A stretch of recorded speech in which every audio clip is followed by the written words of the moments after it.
Hello, everyone. Welcome to episode number 28 of History for Shut-ins. Today, we will dive deeper into the Civil War, talking about the differences between the North and the South as the war starts. And then we will also talk about the First Battle of Bull Run and the battles of Fort Henry and Donelson. So as we talked about, once Lincoln is elected is when the wave of secession begins. The secession of southern states in order: South Carolina, Mississippi, Florida, Alabama, Georgia, Louisiana, Texas, Virginia, Arkansas, Tennessee, and North Carolina in 1860 and 1861, and the outbreak of armed hostilities were the culmination of decades of increasing sectional friction over slavery. As we've talked about, between 1815 and 1861, the Northern economy rapidly modernizes and diversifies based on manufacturing. Although agriculture, mostly smaller farms, remain the dominant sector in the North, industrialization takes root. And when the second industrial revolution really takes hold in about 1840 or 1850 moving forward, that's when the North truly begins to separate itself from the South. The North invested heavily in an expansive and varied transportation system: canals, roads, steamboats, and railroads. They also invested in financial industries, banking and insurance, and in a large communications network that featured inexpensive, widely available papers, magazines, and books, along with the telegraph. The Southern economy, as we've talked about, was based principally on plantations producing commercial crops that relied on slave labor. Rather than invest in factories or railroads, Southerners invested in slaves, more so than in land. By 1860, 84% of the capital invested in manufacturing was invested by non-slaveholding states. To the South, as late as 1860, plantations appeared to be a sound business because with the Industrial Revolution, cotton was desperately needed, not only by Great Britain and France, but also by the North as textile manufacturing takes off. The price of cotton increases in the 1850s, as does the value of slaves. By 1860, the per capita wealth of Southern whites was twice that of Northerners. 60% of America's wealthiest were Southerners. The expansion of slavery into new territories and states had been an issue for as far back as the Northwest Ordinance of 1784. And quite frankly, we can say before then, because when the founding of the country takes place, slavery is a very volatile issue. When the slave territory of Missouri seeks statehood in 1818, Congress debated for 2 years before approving the Missouri Compromise of 1820.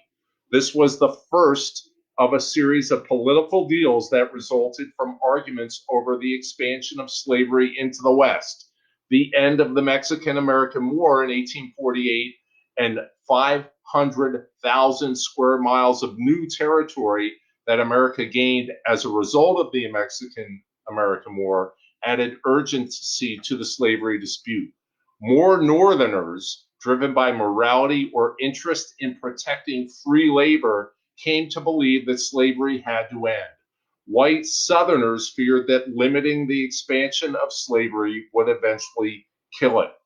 Through the 1850s, both sides became increasingly polarized, and politicians were less able to contain slavery through compromise. When when Abraham Lincoln won the 1860 presidential election, seven southern states, South Carolina, Mississippi, Florida, Alabama, Georgia, Louisiana, and Texas, seceded, organizing as the Confederate States of America. Early on the morning of April 12, 1861, the Confederacy opened fire on Fort Sumter at entrance to Charleston Harbor in South Carolina. There were no casualties other than a few horses. After a 34-hour bombardment, Major Robert Anderson surrendered with 85 troops to 5,500 Confederates under P.G.T. Beauregard. Within weeks, 4 more southern states joined the Confederacy. They are Virginia, Arkansas, Tennessee, and North Carolina. Lincoln calls 75,000 militiamen to serve for 3 months. He ordered the naval blockade of the Confederacy, although he insisted the Confederacy did not legally constitute a sovereign country, but were states in open rebellion. He also directed the Secretary of the Treasury to advance $2 million to assist in the raising of troops. He suspended the writ of habeas corpus, the first along the East Coast and then throughout the Union. The Confederacy authorized a call for 100,000 for at least 6 months service. Soon it expands to a call for 400,000. It seemed the 23 Union states were more than a match for the 11 Confederate states. 21 million people lived in the North compared to 9 million in the South. 4 million of the 9 million in the South were slaves. Remember, the reason for the disparity is that in the North, because of the Industrial Revolution, there's manufacturing, and immigrants coming to the country are going north because they aren't needed in the South. The North had more than 100,000 manufacturing plants versus about 18,000 in the South. More than 70% of railroads were in the Union. The Union had a 30-to-1 superiority in arms production, a 2-to-1 edge in available manpower, and the majority of commercial and financial resources. The Union also had a functioning government and a small but efficient regular army and navy. Confederate armies had the advantage of fighting on interior lines. Most of the fighting is done below the Mason-Dixon line in the Confederacy. Their military tradition, the South, was storied in American history before 1860. Think of Jackson, think of Washington, on and on and on. The long Confederate coastline of 3,500 miles seemed to defy an effective blockade strategy. The Confederacy hoped to receive decisive foreign aid and intervention. They were fighting to achieve a separate and independent country, what they saw as the Second American Revolution. Command problems plagued both sides. Of the two rival commanders-in-chief, most people in 1861 thought Jefferson Davis to be more able than Abraham Lincoln. Davis was a graduate of West Point, a hero of the Mexican-American War, a capable Secretary of War under Franklin Pierce, and a U.S. Congressman and Senator from Mississippi. Lincoln, who had served in the Illinois state legislature and also as an undistinguished one-term member of the House of Representatives, could show a brief period of military service in the Black Hawk War in which he saw no action. As President and Commander-in-Chief of Confederate forces, Davis had fine qualities, but he has his flaws as well. Pride, hypersensitivity to criticism, poor political skills, and a tendency to micromanage. He engaged in petty quarrels with generals and cabinet members. He suffered from ill health. Davis's effectiveness was hampered by a political system that limited him to a single 6-year term, basically making him a lame duck immediately upon election. The Confederacy frowned on organized political parties, which Southerners accused of having been partly responsible for the Civil War. The lack of political parties meant that Davis could command no loyalty from a broad group of people, such as governors or political appointees, when he came under heavy criticism.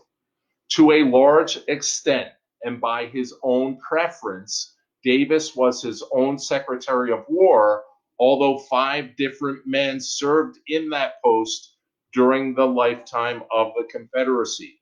Davis also filled the position of General-in-Chief of Confederate armies until he named Robert E. Lee to that position on February 6, 1865, basically when the war is just about over and when the Confederacy is near collapse.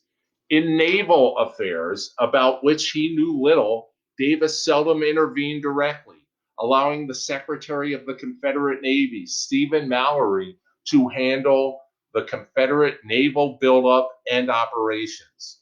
Although his position was onerous and likely could not have been filled as well by any other Confederate political leader because they were much more radical than Davis, Davis's overall performance left something to be desired. Lincoln grows in stature with experience. By 1864, he became a consummate politician and war director. He matured into an effective president because of his great intelligence, communication skills, humility, sense of purpose, sense of humor, moderate nature, and ability to focus on the big picture. Lincoln had much to learn at first, especially in strategic and tactical matters, and his choices of army commanders, which we, of course, will talk about as we move forward. With an ineffective first Secretary of War, Simon Cameron, from the Commonwealth of Pennsylvania, Lincoln placed himself directly into military planning. It's not until Edwin Stanton of Ohio is appointed to replace Cameron on January 20th, 1862, that things improved. Winfield Scott was the federal general-in-chief when Lincoln took office. He is 75 years old. He was a hero of the War of 1812 as well as the Mexican-American War. His mind was still sharp, but he was physically incapacitated. He was too obese to sit on a horse, and he retired from the service on November 1st, 1861. Scott was replaced by George B. McClellan, who was an excellent organizer, a great general as far as book smarts, but when push came to shove on the battlefield, McClellan left a lot to be desired, and we will talk about that. McClellan lacked tenacity. He repeatedly, thank you, Andy, for the mustache comment. He repeatedly, McClellan, we're talking, overestimated Confederate strength, which would delay his attacks. And he was openly disdainful of Lincoln because he wanted McClellan to focus his attentions on the Army of the Potomac. Lincoln relieved McClellan as general-in-chief on March 11, 1862. Henry Halleck, who was a strong administrator but did little strategic planning, succeeded McClellan on July 11th and held the position until he was replaced by Ulysses S. Grant on March 9th, 1864. Halleck then became chief of staff under Grant. After the initial call by Lincoln and Davis for troops, as the war expanded, both sides turned to raising massive volunteer armies. Men of prominence and means would organize regiments under the aegis of the states and then mustered into service of the Union or Confederate governments.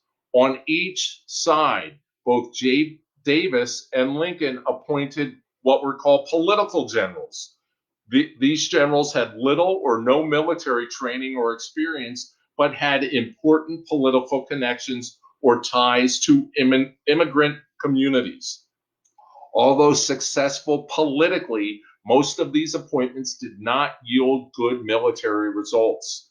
As the war dragged on, both governments resorted to conscription to fill decreasing ranks, and the ranks are being decreased by the casualties and prisoners of war and those killed in action. As far as strategy is concerned, Davis adhered to defense, permitting occasional forays into the north, Antietam, Gettysburg, and we'll talk about all these, of course, was the Confederacy's best chance of winning an early offensive into the Union before Lincoln could find able generals and bring Northern resources to bear against the Confederacy. Protecting Confederate territory already controlled was of paramount importance. Defense allowed the Confederacy to control their resources better, which were much more limited than those in the North, as we've just discussed. To crush the Confederacy and reestablish the authority of the federal government, Lincoln had to direct Union armies to invade, capture, and hold vital areas of the Confederacy. His strategy was based on Scott's anaconda plan, thinking of an anaconda snake which squeezes and basically suffocates its prey. It called for a Union blockade of the Confederate coastline, as well as a decisive thrust down the Mississippi River and a strangulation of the Confederacy by federal land and naval forces. It took 4 years of very grim warfare and unbelievable casualties and devastation before the Confederacy could be defeated. We'll now talk about the First Battle of Bull Run. So, many of the battles during the Civil War have two different names. The First Battle of Bull Run is also known as First Manassas. Those in the South, or let me put it another way, battles were either given the name of a local river, the Bull Run River, or a local physical structure or area of prominence. In this case, Manassas Junction, a major rail center. So the First Battle of Bull Run was fought in Virginia, just miles from Washington, D.C., on July 21st, 1861. Popular fervor to end the war in 90 days led Lincoln to push a cautious Brigadier General Irvin McDowell, who was the first commander of the Union Army of Northeast Virginia, to attack Confederate forces commanded by Brigadier General P.G.T. Beauregard, who was the hero of Fort Sumter. Troops on both sides, of course, are green beyond belief. Beauregard held a relatively strong position along Bull Run Creek, 2 miles northeast of Manassas Junction. The railroads that met there connected the strategically important Shenandoah Valley with Virginia's interior. The Shenandoah Valley was like the breadbasket of the Confederacy. Tons of farms with all sorts of food and materials. Another Confederate army under General Joseph E. Johnston operated in the Shenandoah Valley and could reinforce Beauregard, who blocked the Union Army route to Richmond. That was the push from the north. Attack the Confederacy, go to Richmond, and end the war. The thought was that this would be a 60 to 90-day war. Of course, both sides are sorely mistaken. McDowell's plan was to make quick work of Beauregard's force before Johnston could join him, open the road to Richmond, and then march on Richmond and the Confederate government. Both sides skirmished along Bull Run on July 17th at Blackburn's Ford near the center of Beauregard's line. The inconclusive fight caused McDowell to revise his attack plans, which required inexplicably 3 days of additional planning. Johnston's men in the valley slipped away from the Union forces watching them and marched for the trains to join Beauregard's force at Manassas. McDowell's 3 days of delay allowed Johnston to get there.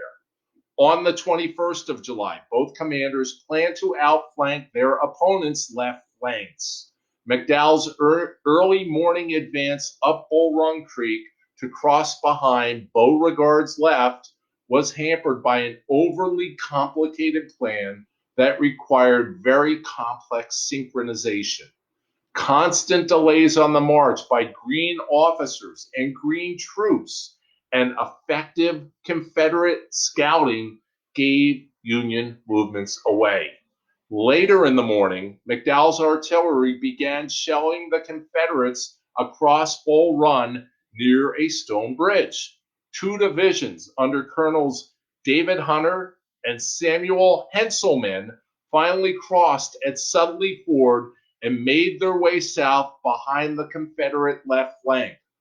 Beauregard sent 3 brigades to handle what he thought was basically a distraction while planning his own flanking movement of the Union left. Fighting raged throughout the morning as the Confederates were driven back from Matthews Hill. Retreating Confederates rallied on an open hilltop.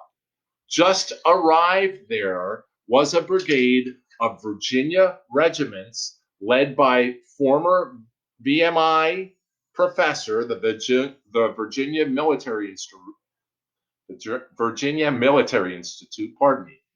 the professor, Brigadier General Thomas J. Jackson.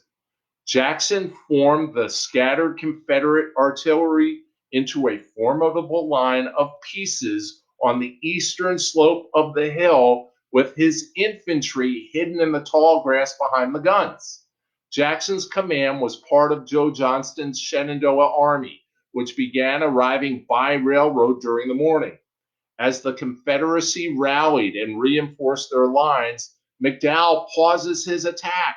Consolidating his own forces, he moved more divisions across Bull Run and occupied Chin Ridge west of Henry Hill. McDowell blundered by placing 2 rifled artillery batteries on the western side of Henry Hill within 300 yards of Jackson's guns, where their longer range was negated. Their placement there, and we're talking about the Union guns, also required Union infantry regiments to protect them, which soon became targets of Jackson's nearby artillery. An infantry and artillery slugfest erupts atop Henry House Hill. The reason it's called Henry House Hill is there's a hill, or there's a house on top of the hill owned by the Henry family. Jackson's men held firm. Sometime during the fighting, Confederate Brigadier General Bernard B. calls out to his own brigade to rally them with Jackson and his men, who he said were standing like a stone wall, hence the nickname Stonewall Jackson. Although he is killed in action, B's statement lives on, and Jackson's nickname lasts until his death, and of course beyond his death. Late in the afternoon, more Confederate reinforcements under Colonel Jubal Early increased the size of the Confederate line and attacked the Union right flank on Chin Ridge. Jackson's men push across the top of Henry Hill and push back the Federal infantry, capturing some Union guns. The withdrawal of the Union center quickly escalates to their flanks. At the battle's climax, the Virginia cavalry under Colonel James Ewell Brown, also known as Jeb Stuart, who we will hear from more during the war, arrives on the field and charges into a confused mass of Union regiments, sending them fleeing to the rear. The Federal retreat rapidly deteriorated as narrow bridges, overturned wagons, and artillery fire add to the confusion. The calamitous retreat was further impeded by hordes of fleeing Northern civilians who had come down from Washington, D.C. and set up picnics to watch the battle. Jefferson Davis arrived on the battlefield from Richmond and conferred with Beauregard and Johnston. Although victorious, the Confederate forces were too disorganized to pursue. By the 22nd of July, the remnants of the shattered Union Army reached the safety of Washington, D.C. Of course, people in D.C. are going bananas thinking that the Confederacy is going to invade Washington. The Battle of Bull Run convinced Lincoln and the North that the war would be a long, costly affair. McDowell is immediately relieved of duty and replaced by Major General George B. McClellan, who set about reorganizing and training what would become the Army of the Potomac. At the First Battle of Bull Run, the Union has roughly 28,000 on the field, with the Confederates having 32,000. Casualties for the Union, a little bit under 2,900, 460 of which are killed in action. For the Confederacy, it's almost 2,000 casualties, with just under 400 killed in action. On November 1st, 1861, General Winfield Scott resigns and command of the Federal Army is given to McClellan. So Lincoln is putting all his eggs into McClellan's basket. On the 8th of November, 1861, the Union Navy stops 2 Confederate diplomats sailing for Great Britain. The British government demands their release. Lincoln does it by saying, let's fight one war at a time, because Great Britain had threatened to send troops from Canada down into the north. The Battle of Fort Henry. So, an important battle which really brings Ulysses S. Grant to the stage. So, as we talked about, after the Battle of First Bull Run in the autumn of 1861, the Union command begins speculating about seizing Forts Henry and Donelson to open a water route on the Tennessee River into the Confederate heartland. The important role of railroads and of rivers during the war cannot be overstated. It's how men are being moved, how supplies are being moved. A lot of major battles are either close to or right at railroad junctions, rivers, and such. On the 30th of January, 1862, Brigadier General Ulysses S. Grant receives word that he and Flag Officer Andrew Foote would lead a joint expedition against Forts Henry and Donelson in Kentucky. 2 divisions of infantry under Grant, about 15,000 men, are joined by Foote's flotilla of ironclad and timber-clad gunboats. Spirits in the Union ranks were high, but the situation inside Fort Henry was vastly different. 2,800 Confederates under Brigadier General Lloyd Tillman were poorly armed, many with flintlock rifles dating to the War of 1812. Bad weather left many of the Confederates sick. Although Fort Henry's walls were 20 feet high and 20 feet thick at the base, winter rains swelled the river, leaving the parade ground submerged beneath 2 feet of water and much of the powder in the magazines damp. On the 4th and 5th of February, Grant's infantry disembarked out of range of Fort Henry's guns. Upon learning of the size and composition of Union forces from scouts, Tillman, the Confederate in charge at Fort Henry, withdrew entirely from the incomplete walls of Fort Hyman, which was on the west bank of the Tennessee River, and dispatched the majority of his force inside Fort Henry overland to the more defensible Fort Donelson. Tillman determined to make a stand against the coming gunboats rather than abandon Fort Henry to Grant. At noon on February 6th, Foote begins his assault with 4 Union ironclads and 3 Union timberclads. The ships closed to point-blank range, wreaking havoc on Confederate defenses. Before long, all 4 defensive heavy guns had been lost, and there were 21 Confederate casualties, prompting Tillman to ask Foote for terms of surrender. Foote responds, surrender will be unconditional, which is what Grant will say 10 days later at Fort Donelson, and earns Grant, U.S. Grant. His new nickname becomes Unconditional Surrender Grant. In a ceremony aboard the Cincinnati, 12 officers and 82 men surrendered. When Grant's infantry arrived a few hours later, they found a large quantity of provisions and 6 mobile cannons mired in the mud, evidence of how the last Confederate forces had vacated the doomed position. In the fighting, Confederate guns did inflict some significant damage on Foote's fleet. A direct hit to the middle boiler knocked the ironclad Essex out of commission, causing 32 casualties and disabling the Essex for the rest of the campaign. The Cincinnati took 32 hits, the St. Louis 7 hits, and the Carondelet 6 hits.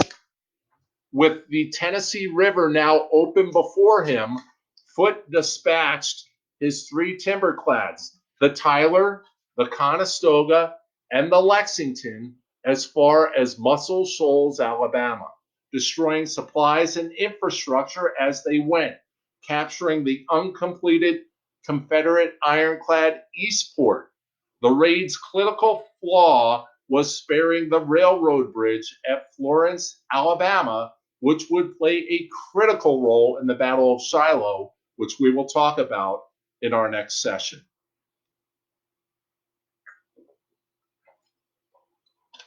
So, Fort Donelson. With Kentucky's decision not to join the Confederacy, Kentucky is a border state. Southern military leaders were forced to create key defensive positions along the Tennessee and Cumberland rivers south of the Kentucky border. Forts Henry, Hyman, and Donelson were built to prevent Union armies from using the rivers to advance into the Confederacy's interior. Major General Henry Halleck approved Grant's plan to attack Fort Henry on the Tennessee River before Confederate reinforcements could arrive.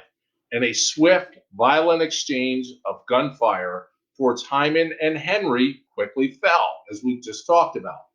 Grant was determined to move quickly onto the much larger Fort Donelson, located on the nearby Cumberland River. Poor weather, late arriving reinforcements, and difficulties in moving the ironclads up the Cumberland River delayed Grant's advance on Fort Donelson.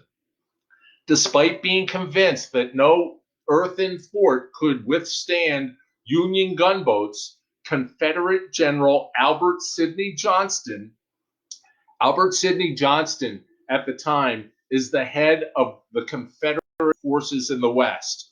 He is put on a higher pedestal than Lee is, which is hard to imagine. Now, Lee isn't a blip on the screen yet, as far as the Civil War is concerned. Albert Sidney Johnston is the bee's knees in the Confederacy. So, Johnston allowed the garrison at Fort Donelson to remain and sent new commanders and reinforcements to the fort. On February 11th, Johnston appointed Brigadier General John B. Floyd as commander of Fort Donelson and the surrounding area. 17,000 Confederates, combined with improved artillery positions and earthworks, convinced Floyd that he did not need to retreat. By the 13th of February, most of Grant's soldiers had arrived near Donelson and began to set up around the landward side of the fort. Several inches of snowfall and a cold winter wind hit both forces hard. With Grant's reinforced army now blocking a landward exit, Confederate forces knew that they would have to fight their way out. On Valentine's Day, Foote's ironclads moved upriver to bombard Fort Donelson. The subsequent duel between Foote's ships and the heavier guns at the fort led to the Union's defeat. Many of Foote's ironclads were heavily damaged, and Foote himself was wounded. Grant's soldiers could hear Confederate cheers as gunboats retreated. While Grant was considering an extended siege, Confederate leadership devised a bold plan to move all the forces they could to the Union right and force open a path of escape. Early on the morning of February 15th, the Confederate assault struck the Union right and drove it back from its positions on Dudley's Hill. Brigadier General John McClernand from the Union, his division, attempted to reform their lines, but ongoing Confederate attacks continued to drive his forces to the southeast. Disaster loomed for the Union in what would become one of the most improbable acts on any Civil War battlefield. Confederate Brigadier General Gideon Pillow, sensing a complete victory over Union forces, ordered the attacking force back to their earthworks, abandoning the hard-fought gains that the Confederates had made in the morning. Grant ordered Brigadier General Lew Wallace and McClernand to retake their lost ground and rode to the Union left to order an attack upon Confederate works opposite Brigadier General Charles F. Smith's division. Grant reasoned correctly that the right of the Confederate line, must be weaker in strength given the heavy Confederate assault on their left. Smith's division surged forward and overwhelmed the lone Confederate regiment occupying the rifle pits in advance of the Confederate line. Capturing large stretches of the earthworks, Smith's division is stopped by darkness. Very little night fighting in the Civil War. The one time that stands out when it's considered has disastrous results for the Confederacy. I'm not going to spoil it, but we will talk about when that happens. During the night of February 15th and 16th, Confederate leaders discussed their options. Despite many disagreements, they determined that surrender is the only option. Generals Floyd and Pillow made excuses and crossed the river to safety. Lieutenant Colonel Nathan Bedford Forrest, a name that we will talk about a good bit, disgusted with the Confederacy's decision to surrender, took his cavalrymen and escaped down the Charlotte Road. There are more than 13,000 Confederate soldiers remaining in the fort. With another Union attack ready, Federal soldiers were surprised to see white flags flying above the Confederate earthworks. Brigadier General Simon Bolivar Buckner, now in command, met with Grant to determine surrender terms. Buckner and Grant went to West Point together. They were friends at West Point. Buckner is hoping for generous surrender terms, but he's disappointed when Grant responds, quote, "No terms except unconditional and immediate surrender can be accepted. I propose to move immediately upon your works," unquote. The decisive Union victories at Forts Henry and Donelson and Grant's demand brought an avalanche of acclaim to Grant. What Grant's foes in the Union Army and Lincoln administration would do to thwart Grant would say that he was drinking. Grant had a history of alcoholism, but when they wanted to take a shot at him, no pun intended, they would call Grant a drunk. Lincoln's response after Grant's battle victories were, "Let me know what he's drinking because I would like to give it to some other Union commanders." So Grant is on the rise here. We'll talk about next the clash of the ironclads, the Monitor and the Merrimack. The USS Monitor and the Confederate Virginia were not the first ironclad ships, but their epic clash at Hampton Roads on March 9, 1862, so this is after Henry and Donelson, marked a major turning point in world naval warfare. When they met near the mouth of the Chesapeake Bay, the Union iron-plated gunboats had already been roaming the waters of the western theater of the war for some weeks, the various rivers, but no two such ships had ever faced each other in combat. Pardon me. I think that means I'm going to be rich and itchy nose. The two vessels each featured innovative design characteristics. The Virginia, which was built on the hull of the USS Merrimack, which had been burned and scuttled when the Union Navy abandoned the Norfolk Navy Yard in April of 1861, was larger and mounted a total of 10 stationary guns plus a 1,500-pound iron ram on its bow, pardon me, sorry, not a Navy guy. Nearly 100 feet shorter and with only a quarter of the displacement, the Monitor was more vulnerable, augmented by flexibility of two guns in a rotating turret. Seeking to interdict federal naval operations in Hampton Roads, the Virginia left its berth at Norfolk under the command of Flag Officer Franklin Buchanan on March 8, 1862. Around 2 p.m., the Virginia struck the USS Cumberland with its ram, smashing a huge hole in the other ship's wooden hull. Despite the mortal blow delivered to the Cumberland, the Virginia became entangled in the wreckage and was at risk of being dragged under. The ironclad was able to dislodge itself from the frigate's side, but in doing so, the lethal ram broke free. With one opponent vanquished, the Virginia turned its sights on the nearby USS Congress, which, having witnessed the Cumberland's fate, purposely ran aground. Unable to deliver a ram attack, the Virginia maneuvered to pound the frigate with powerful broadsides, forcing the Congress to strike its colors. During this time, Buchanan was wounded by musket fire coming from the shore. With daylight waning and its captain needing medical attention, the Virginia broke off its attack. The next morning, Catesby Jones, now in command of the Virginia, prepared the Confederate ironclad for another assault, now against the USS Minnesota. As the Virginia approached the Minnesota, it noticed a strange raft-like vessel defending its quarry and shifted fire to the newcomer, the USS Monitor. The two ironclads settled down to a close-range slugfest, both landing hits that took little effect. After several hours of close combat, the Monitor disengaged and headed for the safety of shallower waters, its commander temporarily blinded by a shell that exploded near the viewing slit of the pilot house.